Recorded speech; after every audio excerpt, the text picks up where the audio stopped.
Voilà ce que dit la parole de Dieu. Jean chapitre 4 à partir du verset 23.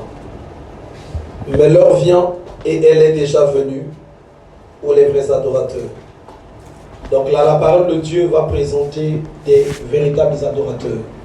Pas simplement des adorateurs, mais des véritables adorateurs. Et Christ dit que l'heure vient et elle est déjà venue où les vrais adorateurs adoreront le Père en esprit et en vérité. On ne nous dit pas qu'ils vont adorer le Père par l'Esprit de Dieu. C'est parce que la parole de Dieu dit. Et je sais que, soyez très attentifs sur ce que je vais dire en ce jour. Je sais qu'il y a des gens qui nous regardent de par-ci et là. Et je sais que ce message parviendra jusqu'à toi qui nous suis depuis quelque part. Et je crois de tout mon cœur que ça sera une bénédiction pour toi. L'heure vient et elle est déjà venue où les vrais adorateurs adoreront le Père en esprit et en vérité, car ce sont là les adorateurs que le Père demande. Dieu est esprit et il faut que ceux qui l'adorent en esprit et en vérité. Amen. Ici nous voyons deux choses qui sont mentionnées pour l'adoration. On nous parle de l'esprit et on nous parle de la vérité. La vérité, on a déjà vu ça assez de fois ici les mercredis. Et on va aujourd'hui beaucoup un peu parler de l'esprit. L'heure vient, elle est déjà venue. Donc Christ, pendant qu'il va commencer son ministère, il va commencer à enseigner. Il arrive sur la terre, il constate qu'il y avait l'erreur qui dominait sur la terre. L'erreur qui était en train de régner. Et il va commencer à apporter une correction. Les gens parlaient de Dieu. Les gens se prétendaient être enfants de Dieu. Mais sans pour autant vraiment savoir comment est-ce qu'une personne devait se tenir dans la présence de Dieu. Et voilà que Jésus va commencer maintenant à enseigner. Il va commencer à dire ce que les gens n'avaient pas déjà dit dans le passé. Les prophètes avaient parlé et là c'était le temps de Christ. Christ il arrive avec un autre langage, un langage comme je dis de la vérité, là où Dieu n'est plus loin, mais Dieu devient proche parce que c'est la personne que ça concerne. Dans les temps d'avant, l'Esprit de Dieu se posait que sur quelques personnes. Et l'histoire de Dieu était une affaire d'une certaine catégorie de personnes. Quand vous voyez, il y avait même dans le temple, le lieu saint et le lieu très saint. Donc, une fois par année, où le souverain sacrificateur rentrait dans le lieu très saint. Mais quand il rentrait avec une chaîne au pied, parce que en entrant dans le lieu très saint, là où il y avait la présence de Dieu, il pouvait être frappé et mourir tout de suite. Et comme ce n'est pas n'importe qui pouvait entrer, si jamais le souverain sacrificateur, pendant qu'il y est, il ne fait plus signe, les gens étaient au moins sûrs de le tirer avec la chaîne. Parce que c'est une fois par année, le temps de rentrer encore là-bas, on ne le savait pas. Et quand Jésus va arriver, il vient mettre fin à ça. Il vient ouvrir une ère, là où tout le monde maintenant a accès dans la présence de Dieu. C'est ça, c'est pour ça qu'il est venu. Ceux qui étaient loin, ceux qui ne connaissaient pas Dieu, ceux qui n'étaient pas avec Dieu, pour qu'ils commencent maintenant à aller dans la présence de Dieu. Et donc Jésus ne vient pas parler comme les prophètes en disant « Ainsi dit l'Éternel, nation d'Israël, vous serez bénis, nation ». Comme vous allez voir dans les Écritures, jamais il n'a parlé comme ça. Mais Jésus vient, il commence à parler à chaque être humain sur la terre pour lui dire « Voilà ce qu'est Dieu et voilà comment vous devez vous approcher de Dieu. Voilà les conditions pour accéder dans la présence de Dieu. » Et ici, il va commencer à parler de ces conditions. Il dit à cette dame, mais l'heure vient et elle est déjà venue, où les vrais adorateurs adoreront le Père en esprit. Il ne dit pas qu'ils adoreront le Père par la prière. Il ne dit pas ils adoreront le Père par le jeûne. Il ne dit pas ils adoreront le Père par la bouche. Il ne dit pas ils adoreront le Père par je ne sais quoi, mais il dit simplement par l'esprit. Oh, qu'est-ce que Jésus veut dire par là? Il veut dire ceci, que de fois dans ta bouche, tu peux de fois parler de Dieu. Tu peux de fois dire que tu es avec Dieu. Mais dans ton esprit, cependant, tu n'es pas dans la position de l'adoration. Et plus bas, il va dire, Dieu est esprit. Dieu est esprit. Là, on va nous le mentionner avec un grand E. Le verset 24. Dieu est esprit. Donc, on va nous faire la différence entre l'esprit de l'homme et l'esprit de Dieu. Vu que Dieu est esprit, c'est en esprit que je dois l'adorer. Dieu n'est pas quelque chose de matériel. Dieu n'est pas un objet. Dieu n'est pas quelque chose que je dois toucher. Donc mon esprit doit être éloigné, libéré de toutes les puissances de ténèbres pour commencer maintenant à adorer Dieu. Et l'adoration de l'esprit ne se fait que quand mon esprit, quand mon âme devient en harmonie avec ce que je suis en train de confesser, avec ce que je déclare. Oui, j'aime Dieu. Oui, j'aime Dieu. Tu peux dire que tu aimes Dieu, mais ton esprit n'aime pas Dieu. Tu peux dire que tu aimes Dieu, que tu es avec Dieu, mais ton esprit n'est pas avec Dieu. Tu peux dire que tu marches avec Dieu, tu avances avec Dieu, mais cependant, ton esprit n'est pas avec Dieu. Le livre de Romains va dire ceci. Romains au chapitre 10. On va lire rapidement.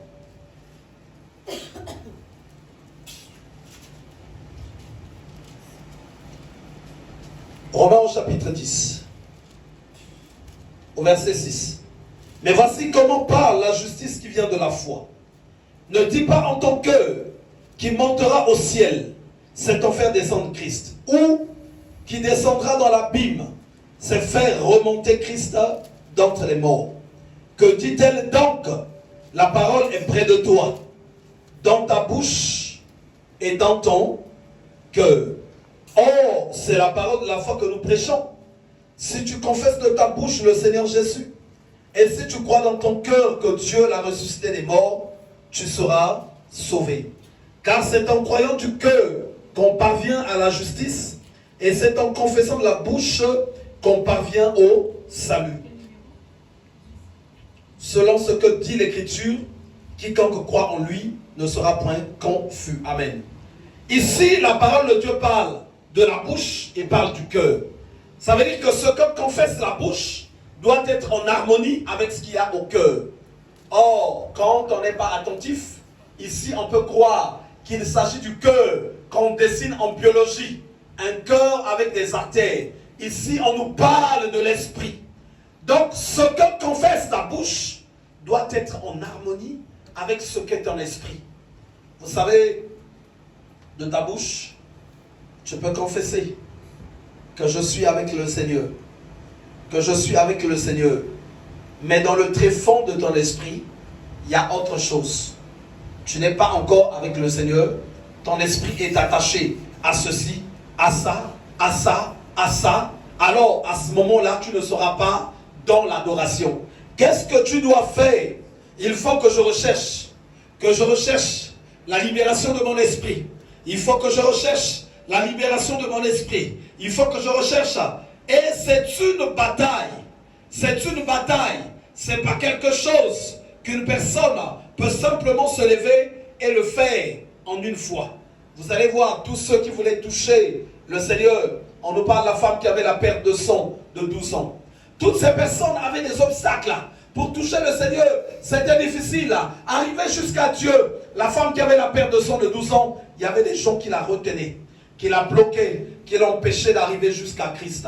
Parce que quand tu prends la résolution que ton esprit doit maintenant aller toucher Dieu, tu vas remarquer que tu vas rencontrer des blocages. Tu vas rencontrer des difficultés. Tu vas rencontrer une opposition. Tu vas constater même que les choses qui te combattaient le soir commencent même deux fois à venir plus. Commencent à venir plus. Commencent à venir plus. Mari de nuit, femme de nuit, repas de nuit, réunion avec des personnes qui sont mortes.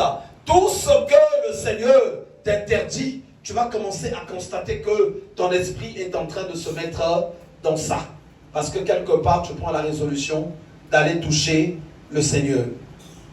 Et une fois que ton esprit a touché le Seigneur, sache que c'est là que la grande grâce va commencer à se manifester. Et Christ a dit, l'œil est la lampe du corps.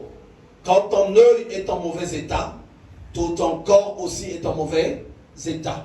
Il ne nous parlait pas de l'œil que nous voyons nos yeux pour voir, mais il est en train de parler de l'esprit. C'est l'esprit.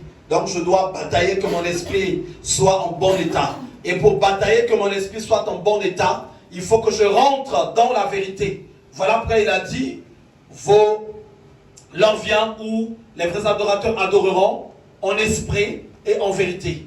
La chose qui lave l'esprit, la chose qui dispose l'esprit à commencer à adorer, c'est la vérité. Il faut que j'accepte la vérité. Il faut que je la recherche dans les Écritures. Quelle est la vérité de Dieu pour ma vie? Quelle est la vérité de Dieu pour ma marche? Quelle est la vérité de Dieu pour ma personne?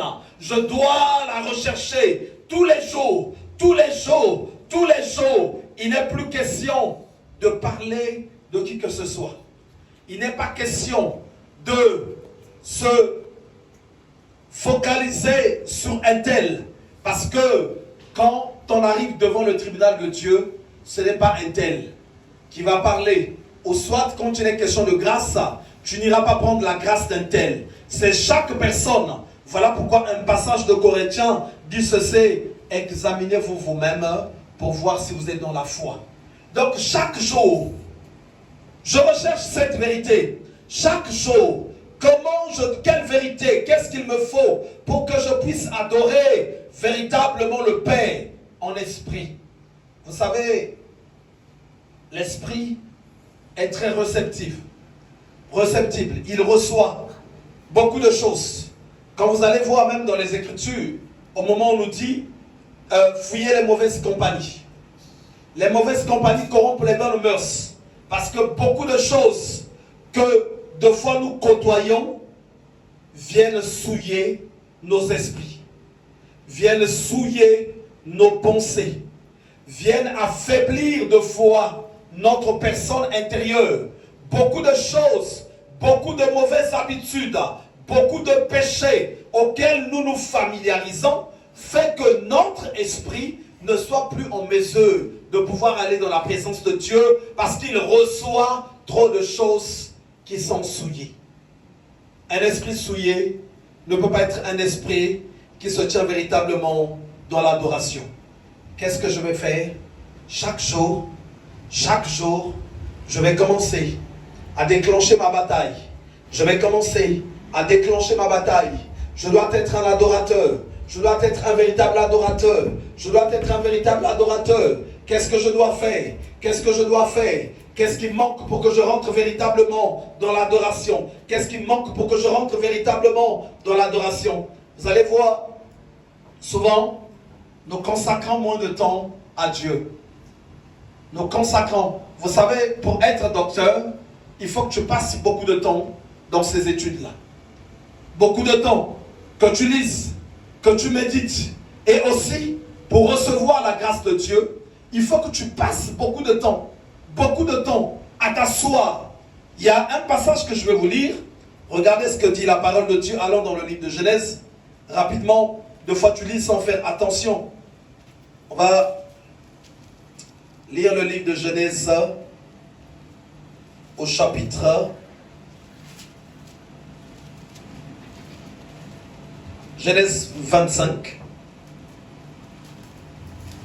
Genèse 25. Je parlais de quelque chose que vous allez voir aujourd'hui, qui est très important très utile pour recevoir la grâce de Dieu, pour recevoir la faveur. Genèse au chapitre 25, on va lire au nom du Seigneur à partir du verset 27. Voilà ce que dit la parole de Dieu. J'attends que tout le monde soit à la page. Genèse 25, à partir du verset 27. Ses enfants grandirent. Écoutez très bien. Ésaü devint habile chasseur, un homme des champs. Vous voyez bien? Un homme des champs, un habile chasseur. Donc une personne qui est dans la bougeotte. Une personne, lui en tout cas, il veut telle chose, il doit l'avoir. Il veut ceci, il doit l'avoir. Il veut ça. Une personne qui était dans la bougeotte. Logiquement, on va dire l'homme idéal. Logiquement, on va dire la bonne personne. Lui, il va au combat. Il revient avec le gibier. Il va au combat. Il obtient ce dont il a besoin. Une personne habile. Regardez ce que va dire la parole de Dieu pour l'autre. Mais Jacob fut un homme tranquille qui restait sous les tentes. Alléluia. Jacob fut un homme tranquille qui restait sous les tentes. Donc lui, c'était un homme de la méditation. C'est un homme qui réfléchissait, qui méditait, qui pensait. Mais comment on peut atteindre Dieu? Comment on peut y arriver? Il lisait. Il n'allait pas comme tout le monde.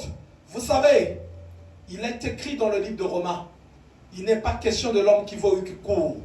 Pourquoi la parole de Dieu est écrite comme ça? Parce qu'il y a des gens de foi qui veulent à tout prix avoir.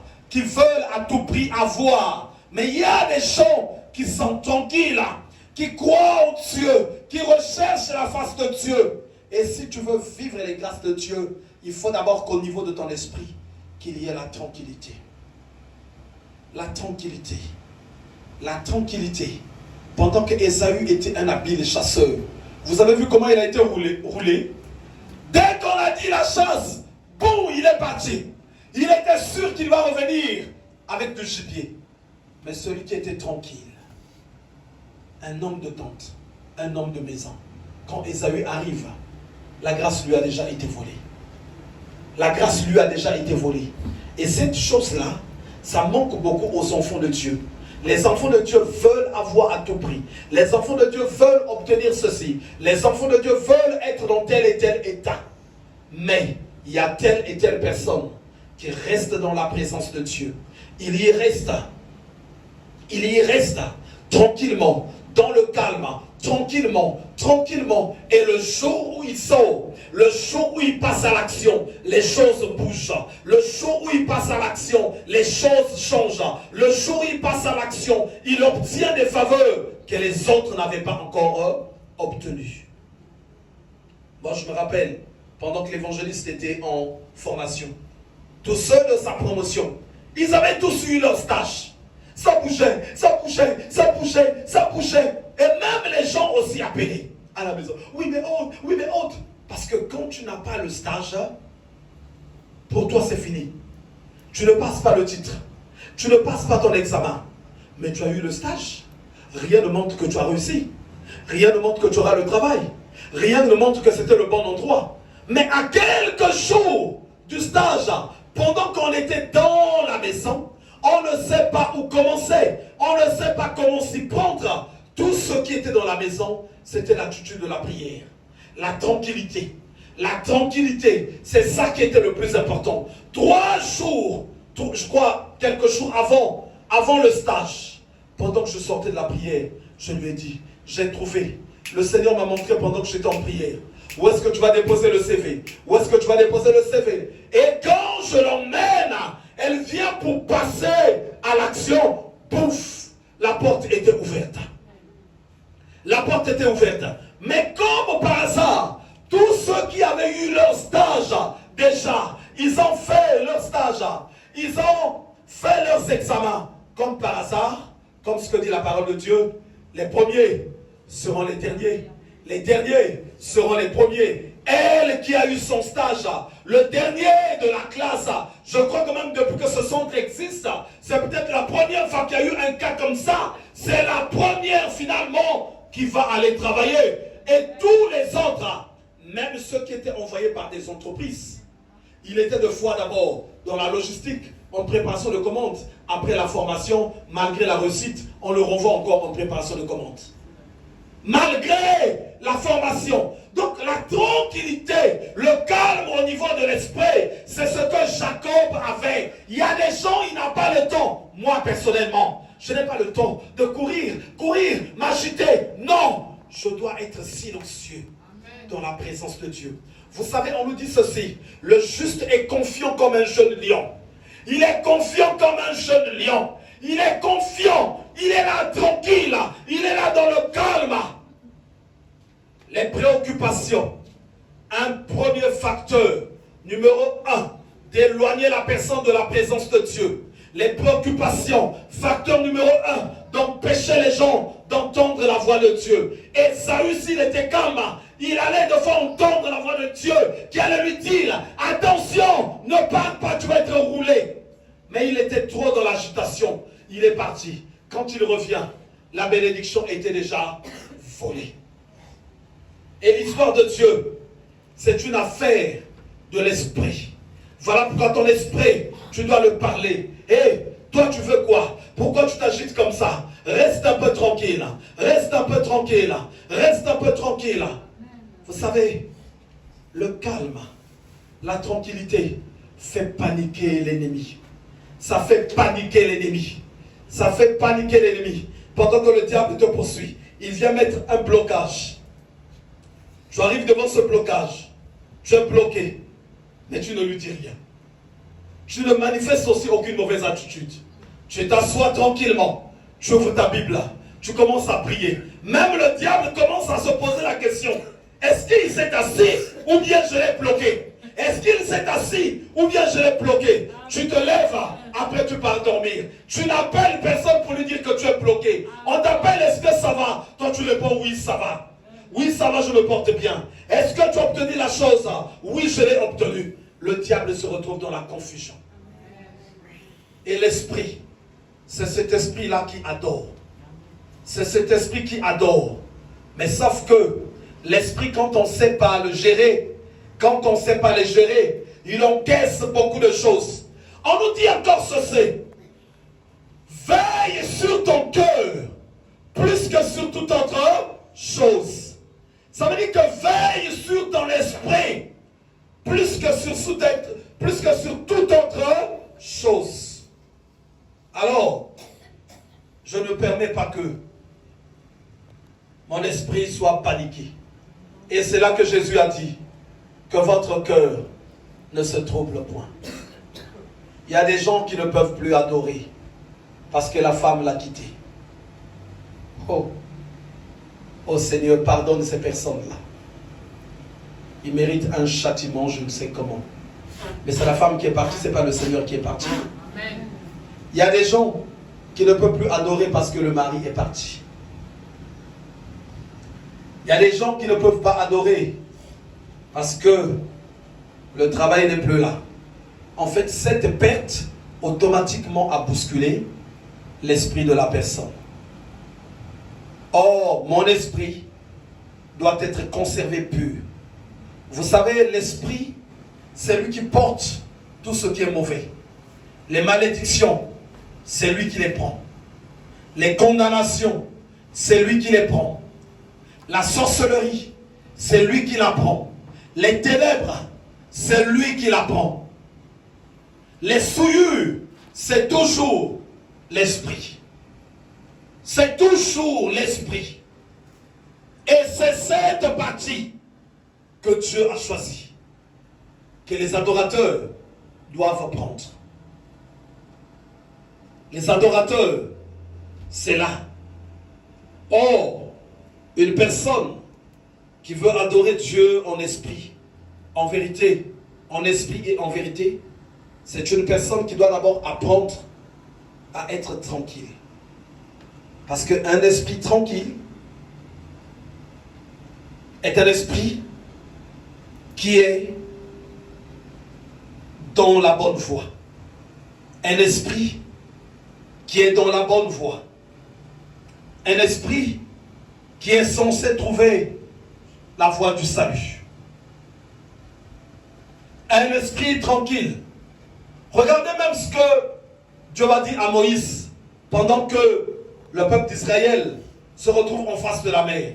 Et les Égyptiens étaient en train de venir. Le tumulte va monter. Ils vont commencer à pousser des cris. Dieu va demander à Moïse, qu'est-ce que j'entends? Pourquoi ce tumulte au milieu du peuple? Et Dieu dit, par la voix de Moïse, ne tremblez pas, peuple de Dieu. Restez tranquille. Car les Égyptiens que vous voyez aujourd'hui, vous ne les verrez plus jamais. Vous gardez le silence. Dans cette panique, s'il y a même, vous voyez la panique qui est arrivée là, il y a la mer à côté, il y a une grande panique. Mais au milieu de cette panique, en voyant l'armée des Égyptiens, même un crocodile pouvait venir demander à quelqu'un de le sauver. Oh viens, je vais te sauver. On y va dans la mer. Et il y a des gens qui allaient accepter, dans la panique. Ah mais moi je pars avec le crocodile. Pourtant dans la mer, le crocodile va le bouffer. Il y a même un tigre qui pouvait arriver, faire des propositions. Leur dire, Pharaon arrive. Venez chez moi. Venez chez moi car Pharaon arrive. Venez chez moi car Pharaon arrive. Et un esprit comme ça ne peut pas adorer. Ne peut pas adorer. Et ce que Dieu veut, c'est que l'esprit se libère de tout fardeau. L'esprit se libère de tout souci. Et l'esprit se libère aussi des alliances qu'il a conçues. Les fausses alliances de protection. Les fausses alliances. Quand la personne est en difficulté, souvent c'est là que se construit beaucoup de mauvaises alliances. Beaucoup de mauvaises alliances. Je vais avoir le salut de telle et telle manière. Je vais avoir le salut de telle et telle manière. Là, l'esprit est en train de construire des alliances qui deviennent hostiles à Dieu, qui deviennent hostiles à Dieu.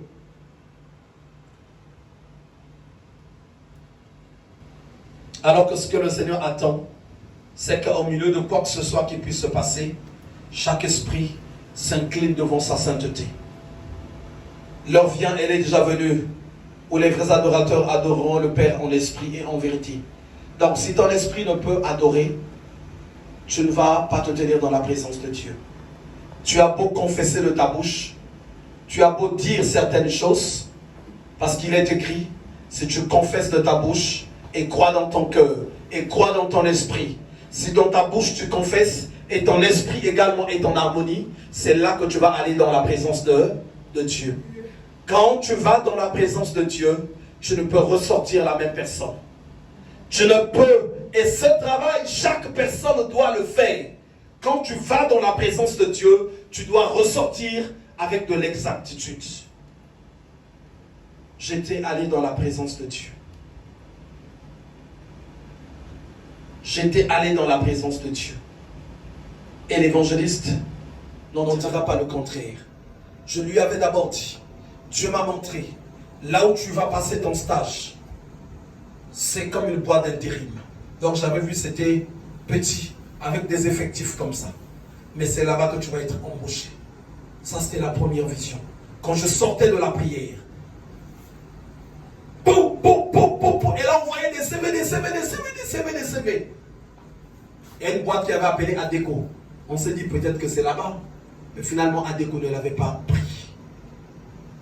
Quand je repars encore dans la présence de Dieu, tu ne peux aller dans la présence de Dieu, ton esprit a rencontré Dieu et que tu ressentes tel que tu es parti liser la Bible. Les Moïse, les prophètes, beaucoup de personnes sont parties. Il faut que tu ressortes avec quelque chose. J'étais là dans la présence de Dieu. Je voyais son regard. Je voyais la pression monter. Mais j'étais silencieux. Et quand je suis sorti, je lui ai dit, voilà, Dieu m'a montré. Et quand je lui ai dit, non, j'avais vu dans son esprit, il n'avait pas cru. Vous savez, quand les anges ont dit à Abraham, ta femme Sarah, à cette époque, mettra au monde. Les Écritures disent que Sarah avait ri. Parce qu'elle a vu son âge. Ah, non, C'est vrai que c'est les anges de Dieu, mais attention. Ah! Et quand je l'ai dit, aujourd'hui, elle est en CDI dans cette boîte-là. Elle est en CDI dans cette boîte. Elle est en CDI. Elle a commencé, le CDI a commencé le 1er juillet. Donc elle a passé 3 mois en CDD. Le 1er juillet, elle est en CDI.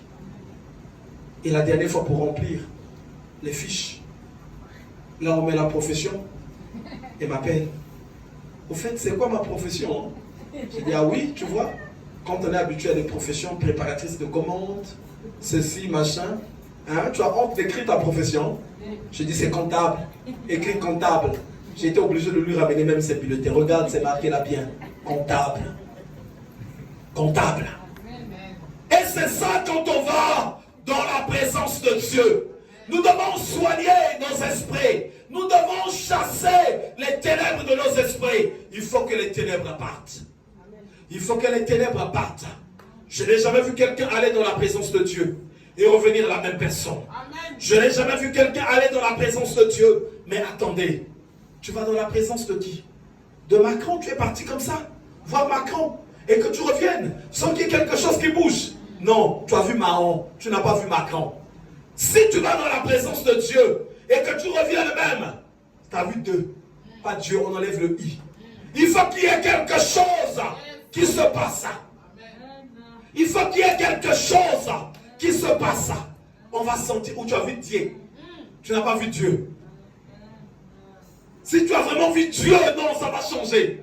Non, ça va changer. Avec ton esprit, tu es allé dans la présence de Dieu. Non, quand tu vas revenir, il va se passer quelque chose. Ce qui nous bloque est dans l'esprit. Et dans l'esprit, c'est là que ça se joue.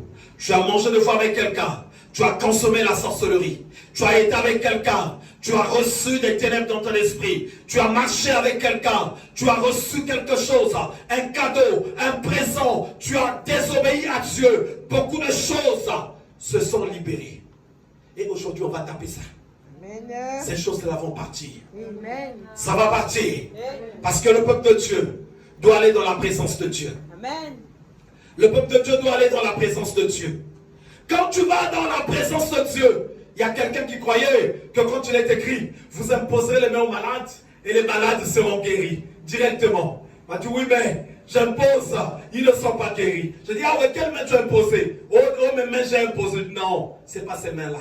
Va dans la présence de Dieu. Il te donnera d'autres mains. C'est d'autres mains qu'il va te donner. Tu auras des doubles mains que les sorciers vont voir, que les magiciens vont voir, que les satanistes vont voir, que les démons vont voir, que la maladie vont voir, que les malédictions vont voir, que les condamnations vont voir.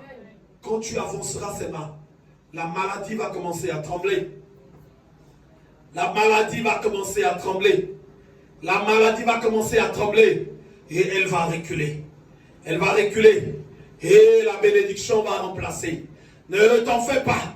Les fils de Shiva, ils sont venus avec les mains ordinaires pour chasser les démons. Et les démons les ont bien tapés. C'est pas, en fait, c'est pas des mains. Quand j'impose des mains, ne crois pas que c'est les mains que j'impose. Non, c'est autre chose. C'est autre chose.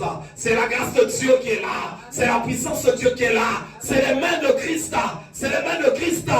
Demande à Dieu de t'ouvrir les yeux et tu verras les mains de Christ remplies de sang, des clous. Je pose sa main et la grâce se libère. Dimanche, les témoignages commencent. Soyez là dimanche. Soyez là dimanche. Le premier témoignage avec de l'impact. Vous allez voir avec des dossiers médicaux à l'appui comment Dieu guérit et comment Dieu délivre et comment Dieu restaure. Depuis que ce programme a commencé, le programme de la toute-puissance de Dieu, le programme de la gloire de Dieu, et ce programme aujourd'hui, qui est déjà au milieu de l'année, le Seigneur se manifeste puissamment. Mais le vrai problème, c'est au niveau de l'esprit.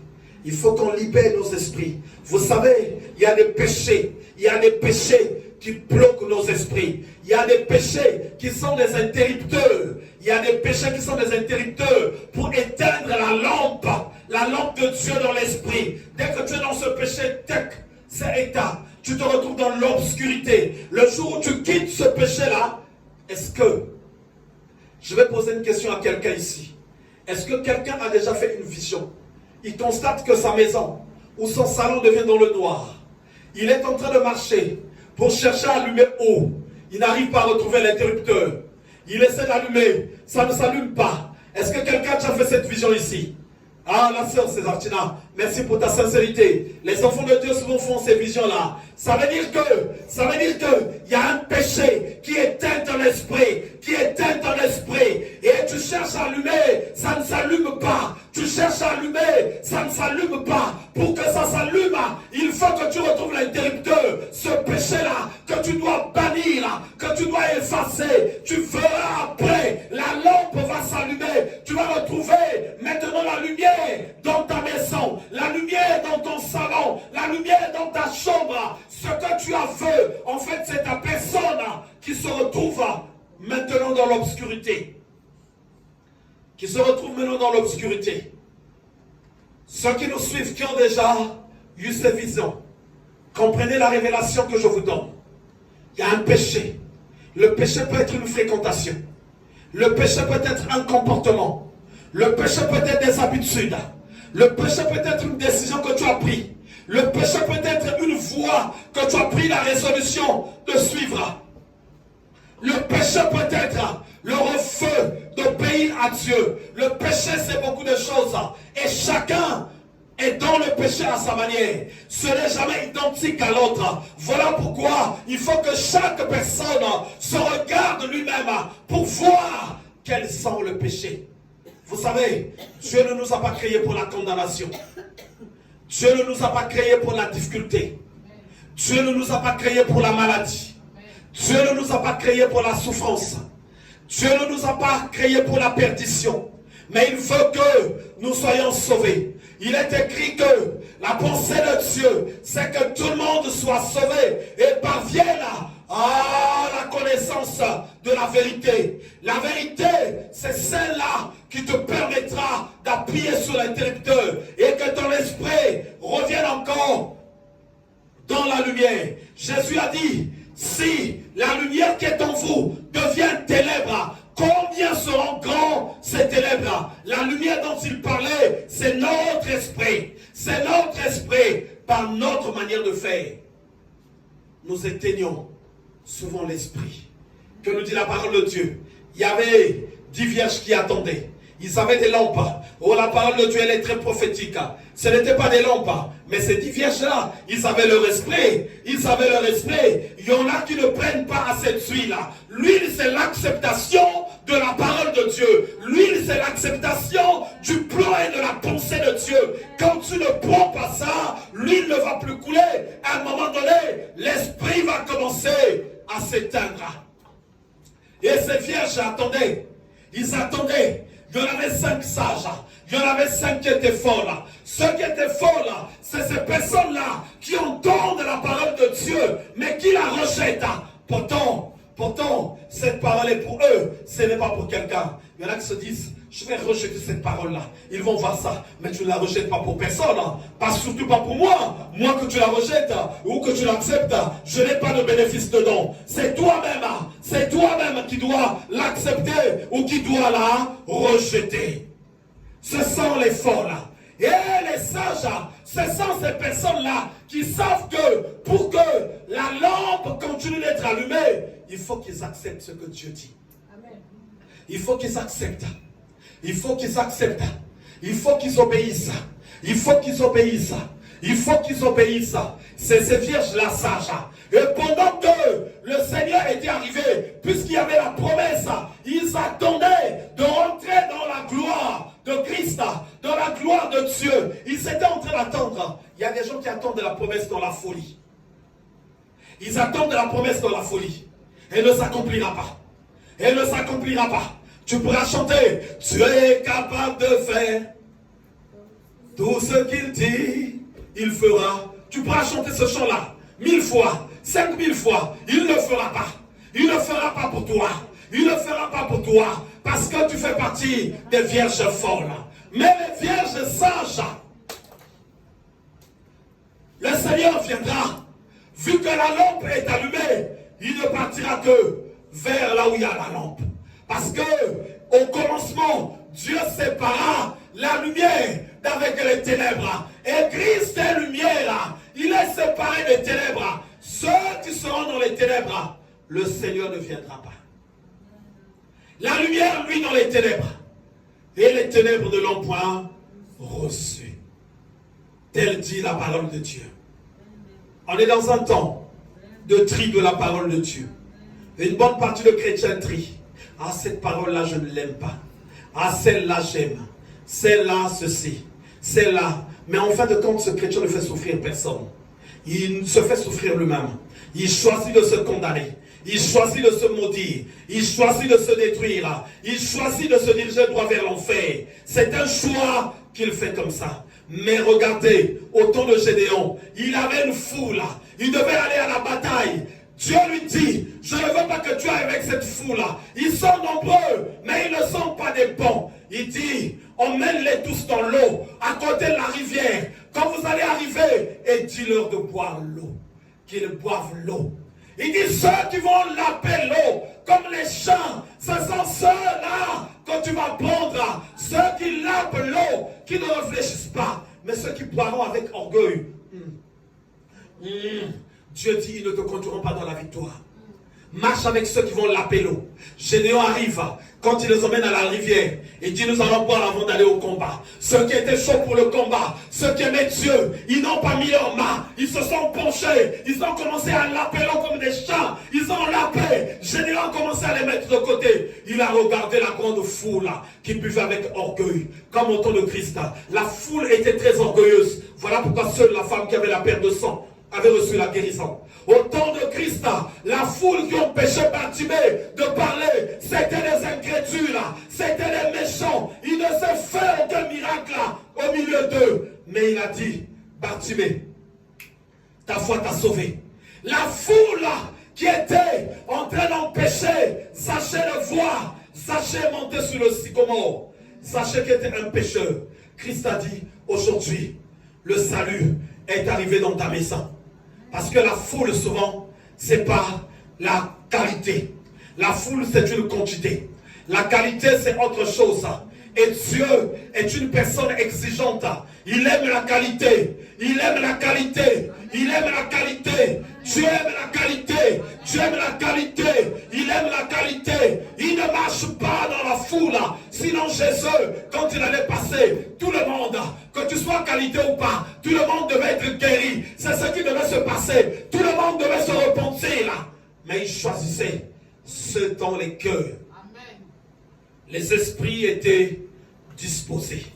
Ce sont ceux-là qui les choisissaient. Et dans le temps aussi où nous sommes, c'est le temps du choix. C'est le temps où Dieu fait son tri. Ceux qui choisissent d'être sauvés. Aller en enfer, c'est une volonté. C'est un choix. Être condamné, c'est une volonté. Il y a des gens qui ont la foi d'être condamnés. Il y a des gens qui ont la foi d'aller en enfer. Mais il y a des gens qui se battent nuit et jour pour hériter le royaume. Qui méditent la loi de l'Éternel nuit et jour. Qui mortifient leur âme parce qu'ils veulent voir la gloire de Dieu. Ceux-là qui ont compris que Dieu nous donne la possibilité de faire des choix et que Dieu aussi fait un choix. Il a dit, je mets en face de toi la vie et la mort, la bénédiction et la malédiction. Choisis la bénédiction, choisis la vie afin que tu vives, toi et toute ta descendance. On est dans un temps où on ne doit pas choisir par rapport aux parents. On est dans un temps où on ne doit pas choisir par rapport à cette génération. On est dans un temps où on ne doit pas choisir par rapport au mouvement, au principe du monde.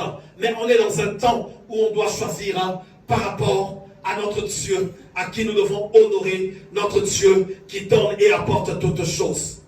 Nous avons peu de temps sur la terre, plus de temps dans l'éternité. Dans l'éternité, chacun se retrouvera quelque part, où on en fait, parce qu'il aura fait des mauvais choix, ou dans la présence de Dieu.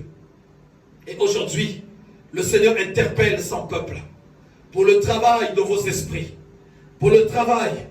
Allez, forcez-vous d'aller toucher l'interrupteur qui a éteint l'esprit. L'interrupteur, l'esprit ne peut s'éteindre s'il n'y a pas de cause. L'esprit s'éteint parce qu'il y a une cause. Il y a une cause, il y a quelque chose qu'il faut aller enlever. La lampe ne peut pas s'éteindre chez toi.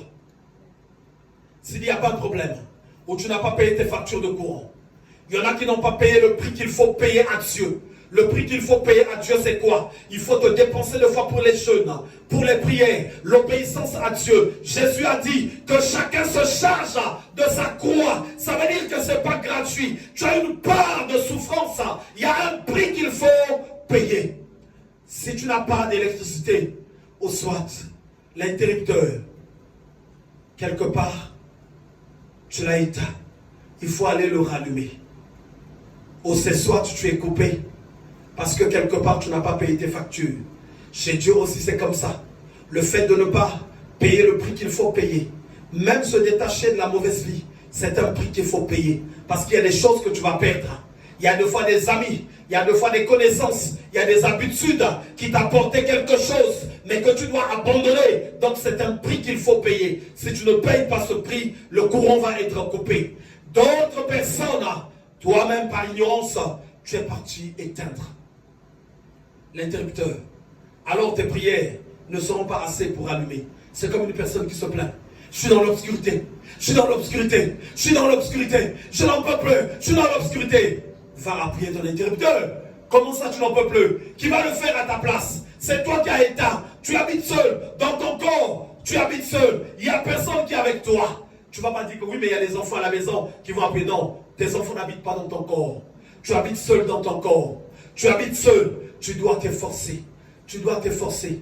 Même si c'est en tâtonnant, même si c'est en tutubant, tu dois aller appuyer l'interrupteur. Tu dois aller appuyer. Fouille ce péché-là. Fouille cette erreur. Fouille cette cupidité. Fouille cette impudicité. Cette idolâtrie. Cette magie. Cette sorcellerie. Cet occultisme. Ce maraboutage qui éteint la lampe de ta vie. Et tu verras la lumière de l'Éternel jaillira en toi. Je vais prier pour l'Église.